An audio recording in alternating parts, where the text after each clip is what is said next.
नमस्तुते महामाये श्रीपीठे सुरपूजिते शङ्कुचक्रगदहस्ते महालक्ष्मी नमोऽस्तुते।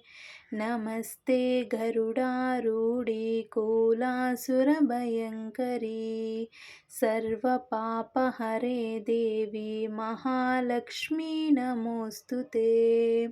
सर्वज्ञे सर्ववरदे सर्वदुष्टभयङ्करी सर्वदुःखहरे देवी महालक्ष्मी नमोऽस्तुते।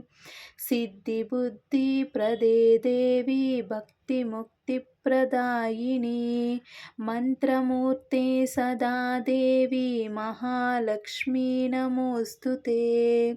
आद्यन्तहरितदेवी आदिशक्ति महेश्वरी योगज्ञे योगसंहूर्ते महालक्ष्मी नमोऽस्तुते। शूलसूष्टा महारूढे महाशक्ति महोदरे महापापहरे देवी महालक्ष्मी नमोऽस्तुते। पद्मासनं स्थितं देवी परब्रह्मस्वरूपिणी परमेशि जगन्मातः महालक्ष्मी नमोऽस्तुते। श्वेताम्बरदेवी नानालङ्कारभूषिते जगस्थिते जगन्मातः महालक्ष्मी नमोऽस्तुते।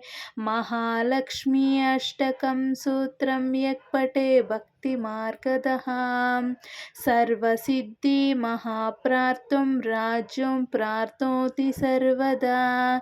एककाले पठे नित्यं महापापविनाशनं त्रिकालयं परनित्यं धनधान्यसंहार्तनं त्रिकालयं परनित्यं महाशत्रुविनाशनं महालक्ष्मी भवे नित्यं प्रसन्नं वरदं शुभम्।